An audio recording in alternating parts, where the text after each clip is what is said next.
What's good, Black Star Podcast? Welcome back to the channel. This is your boy Jared. Y'all, today we're gonna be looking at a video from Hemi Muscle. Now, shout out to this brother, cause he be catching this shit like it's clockwork. Ladies and gentlemen, if you are in the market for a luxury SUV, so anything from Mercedes, Audi, BMW, Acura, even Lexus, any Cadillac, anything that is considered a quote unquote luxury brand, y'all need to watch this video. Because I'm gonna tell you right now, the way that these videos are, not videos, the way that these cars are and the way that these cars are built, maintained, you are going to have an expensive repair bill. So, ladies and gentlemen, if you are in the market for a luxury SUV, watch this video and please don't get one. Unless you are a mechanic and you know where to find the parts and you actually can fix the shit yourself. Because when you take it to a BMW or that brand specific mechanic, your ass is going to pay an arm and a leg. As the seen with the last chick. Beautiful 2023 BMW X7 M60. Come to the back. I go to the lot just to see her.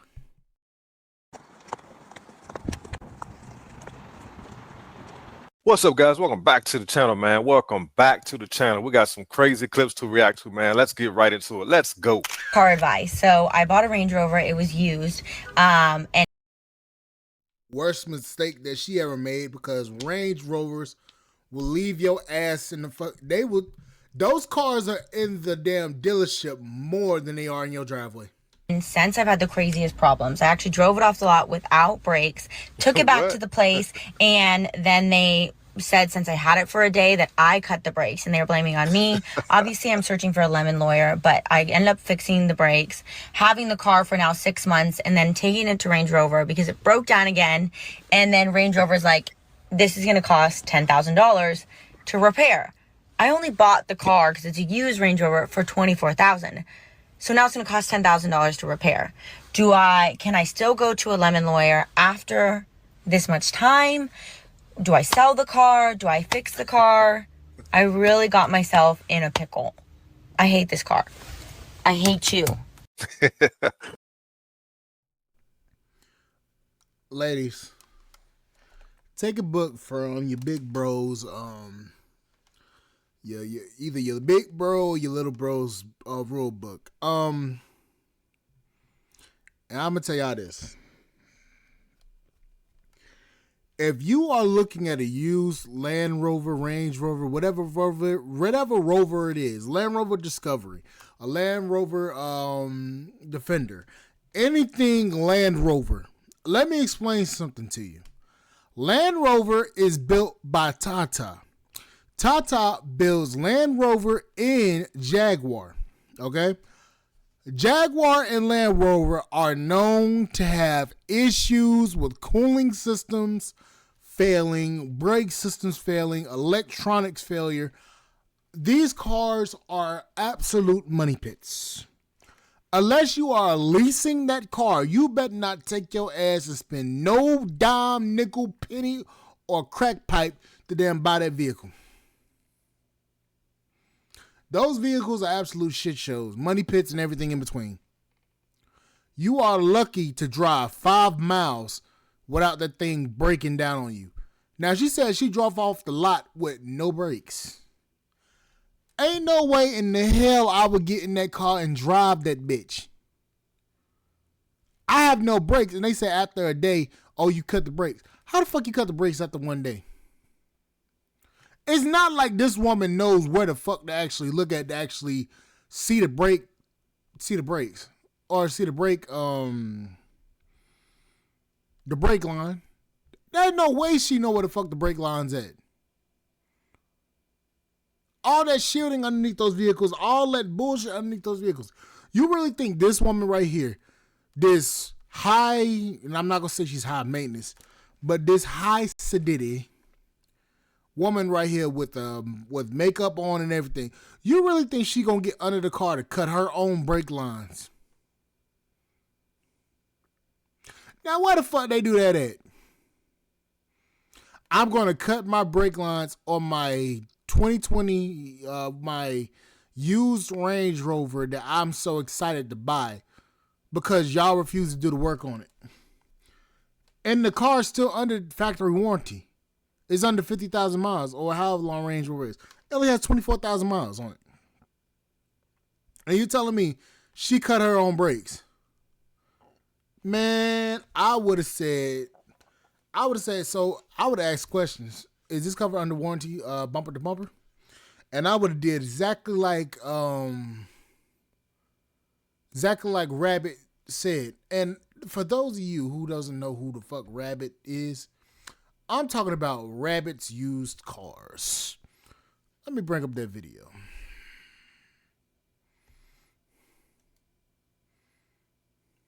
Let me bring up that video right quick. Rob Pitts,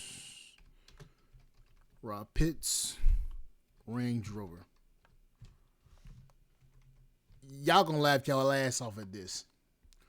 Rob Pitts. It's the JCPenney gal of four-wheel drives.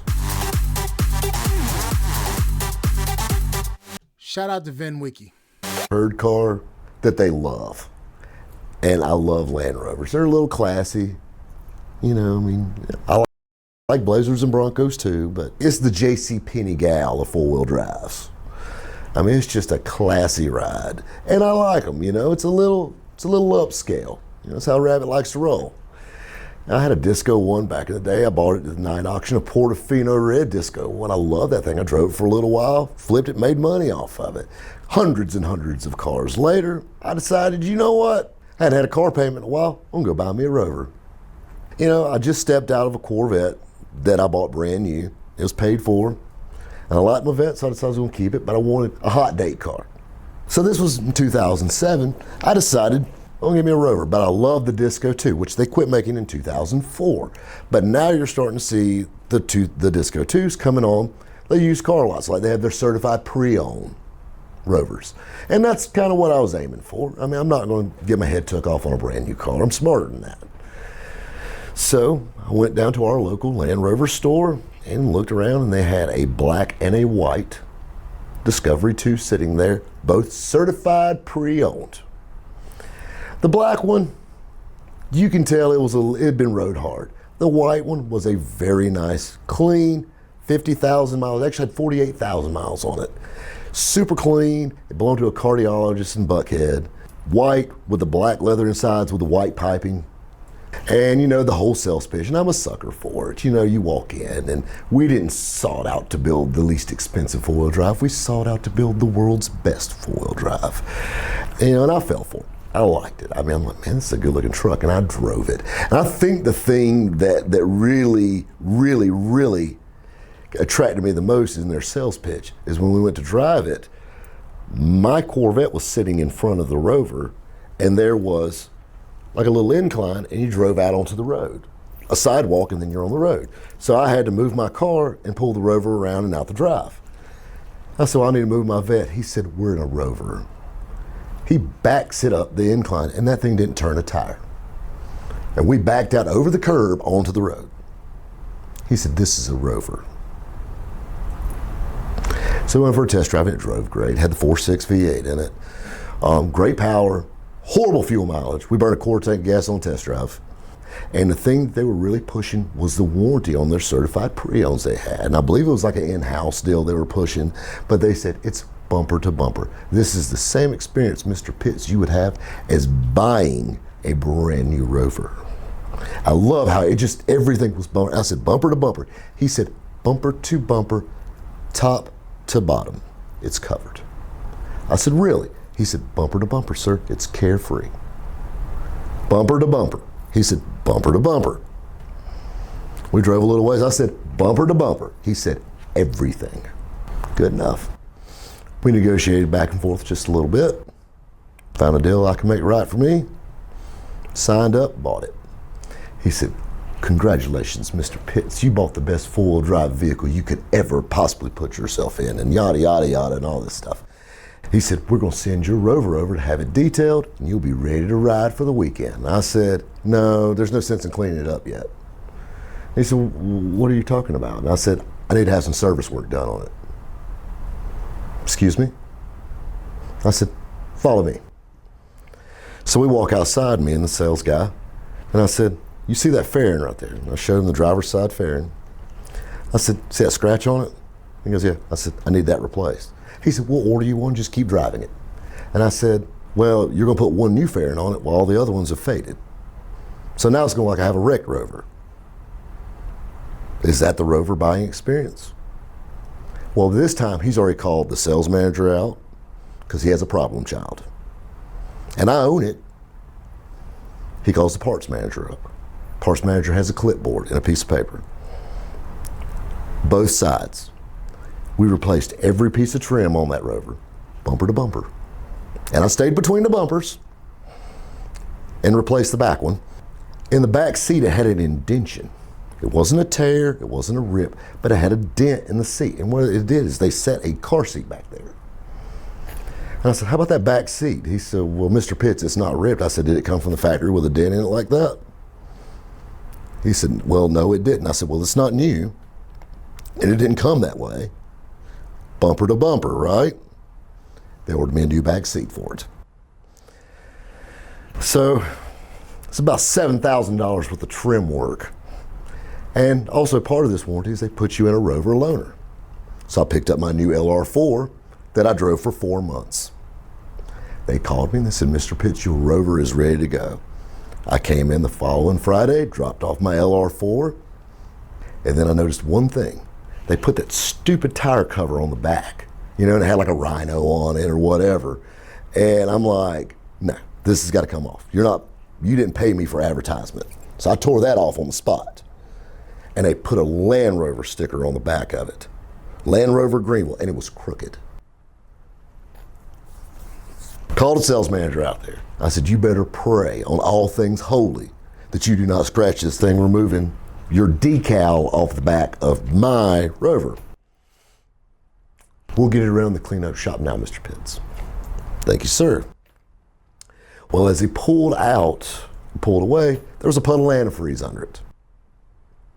I said, that come out of my Rover? Surely not. They put me a new water pump on it. And while they had the hood up on it, they went ahead and put me a set of valve cover gaskets on it because I thought I smelled oil.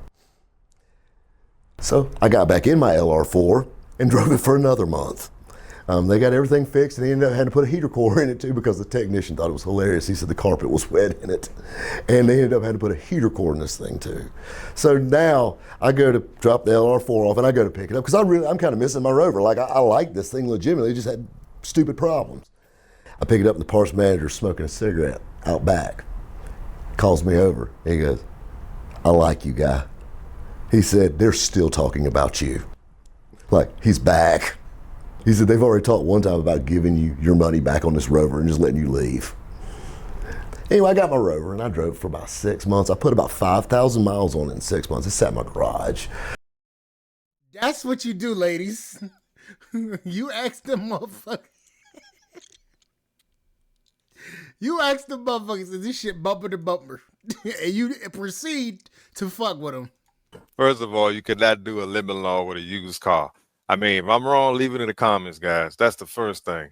The second thing is buying a daggone Range Rover. We already know Range Rovers don't last. That's like the worst used car you could ever buy. She's like double screwed on this situation. We all know that Range Rovers are like the #1 car you're supposed to avoid, especially used. I would only lease something like that. Just like BMWs, Mercedes, only lease those cars because if something happened, it's a wrap. So we're up to $5,000 on my car. So let me tell you what they said. I was like, well, so I brought it in for the heating, and obviously it needed a B service, whatever the fuck B service means. I think A service is different than B service. I'm not sure, but anyway, so I drive Mercedes. It's a 2019. Like, it's been my favorite car. I have had no problems up until this point, and it's only freaking 6 years old. So he said they had to change the heating valve. The heating valve cost $1,099. Do you know? Wow. I was like, well, how much was the part, and how much is not maintenance, but yeah, whatever, repair. How much are they charging us?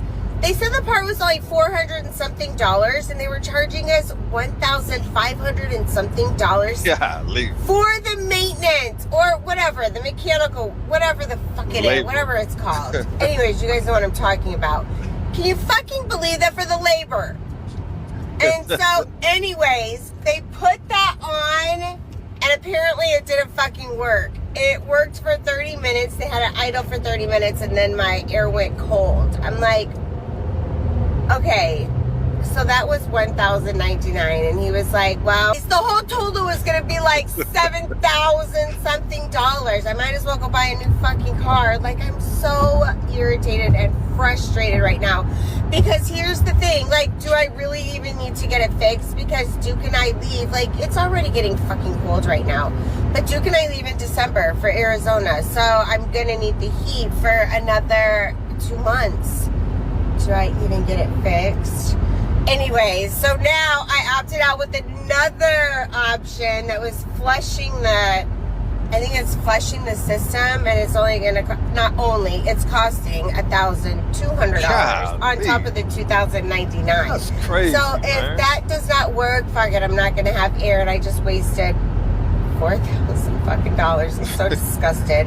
I could be using that money to help people in fucking Jamaica right now. Like, I don't understand how people can just rip you the fuck off waiting on a phone call from the dealership. And that's the whole thing with these expensive cars, guys. And we went over this stuff a million times. I done several videos on this, but I just keep getting these videos of people buying these luxury, expensive Mercedes, BMWs, Range Rovers. People consistently buy these vehicles and then complain about what it costs to fix them.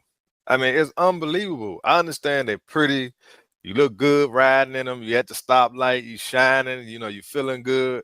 But man, if that thing has a problem, it's going to cost you an arm and a leg. That's why I say consistently, if you watch my videos, do not finance one of these cars unless you're a mechanic and you can do the work yourself. Lease luxury vehicles. I cannot stress that enough, guys. We have the most realistic buyer on the phone here. Let's go ahead and do our best to help him, because this is absurd. I'm looking to get a vehicle in my name with no trading, because I'm flipped significantly, as I'm sure most people are in today's. Let me be forthcoming. I have an auto loan. It doesn't show on every bureau. I don't know which one it shows on, but it's with my ex.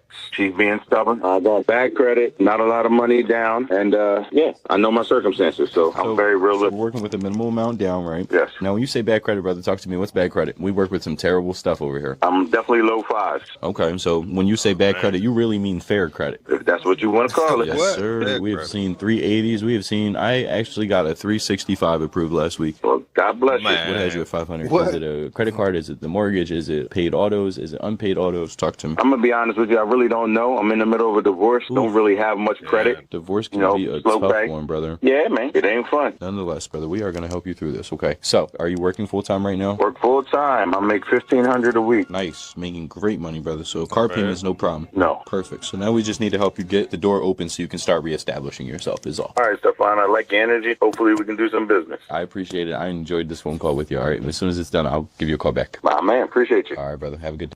Yeah, and I understand sometimes people have to take a little hit in order to reestablish themselves. This man right here, I can say he's going through a divorce. From what I understand, man, that just crushes your finances. You know, so I'm not even going to sit here and act like I know anything about that.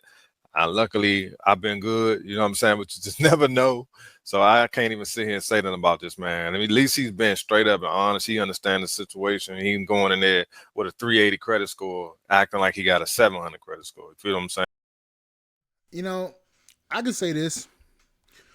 It's taking me a lot to get my credit score back to where I can even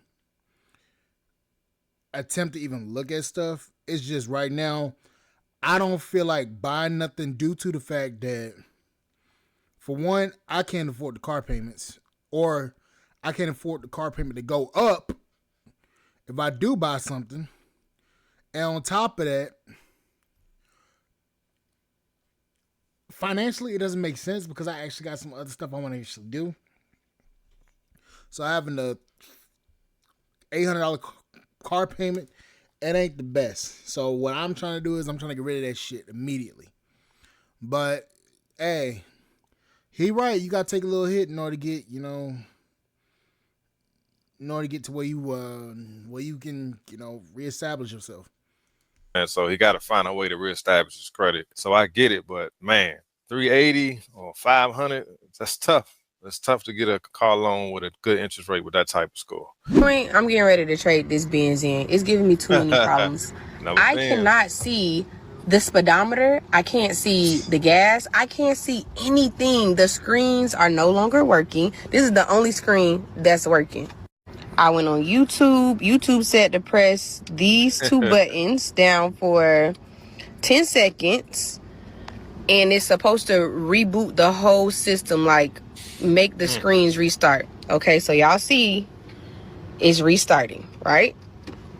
That ain't gonna work, trust me. This is still not coming on. I'm so confused. Like, I can't even see how fast I'm driving. I'm scared to drive. Like, I don't want to drive on the road and I cannot see. Like, this is working. However, this is not working. Over it. I'm just gonna trade it in. I'm just gonna get something else. I'm over it. I'm done with it. I'm done. Let me go ahead and go to the nearest Mercedes dealership right now. I mean, I hear you, but it may be cheaper to just get it fixed. You feel what I'm trying to say? So now you're about to roll negative equity, which is going to be way more expensive than just getting the screen fixed. And I'm not a big fan of those big screens like that, because like the problem she's having, if something happens, it's like it's shut down everything. And there's no, you know what I'm saying, there's no way to get around it. You got to take that to the dealership. These new cars, man, they give you so many issues. And on top of that, imagine how much, and like I've said in one of my other videos, imagine how much it actually costs to actually fix those screens. Because if you really think about it, say for instance the infotainment screen go out on one of these new cars.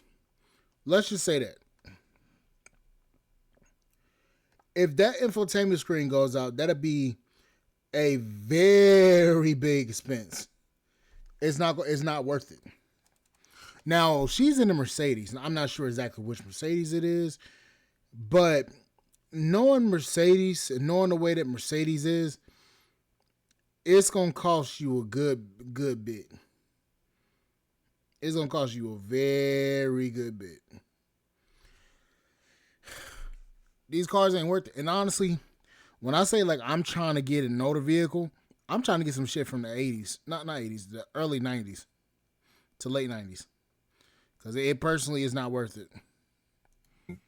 They make it where you have to go to the dealership and get this stuff fixed. You can't just take that to some little side shop and get it fixed. Because if they do something wrong, now you void your warranty. Then this woman right here, she talking about trading the car in, and she about to roll negative equity. So it's just like a lose-lose situation. So again, cars like this, lease them. So if something like this happen at the end of the lease, you just give it back, somebody else's problem. I've given up on this car completely. I've put in $1,500 just in repairs on this car, and it's still leaking oil. Chevy Ecotec. I think those are 2 liters or 2.4 liters. Chevy Ecotec engines like those. I'm not sure if that's not a 4-cylinder, 6-cylinder. I'm not sure if that's 2 liter or 2.4 liter. But those engines are absolute trash. Especially when it comes to reliability, those cars are worthless.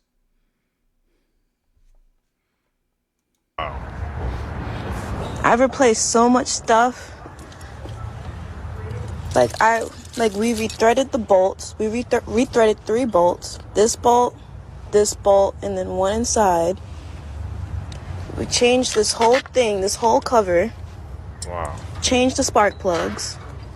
Replaced the catalytic converter. Replaced the radiator hose. Replaced some other hoses. I don't know what else to do. So this car is going bye-bye. Because I'm over it. See, people gotta buy either Toyota or Honda. Like I stay away from them Chevys, all them type of cars. I don't even look at them joints. because I know they're gonna give you problems. They may be a little cheaper, but it's worth the extra money to buy either a Toyota or a Honda. And if you're gonna buy a Honda, see, this is what people gotta understand. A lot of these brands are going to that CVT transmission. So if you want to buy a Honda, try to find a 13 and under, especially if you're getting like a Civic, like a small car like this, get a 2013 or under. You feel what I'm saying? That goes for anything.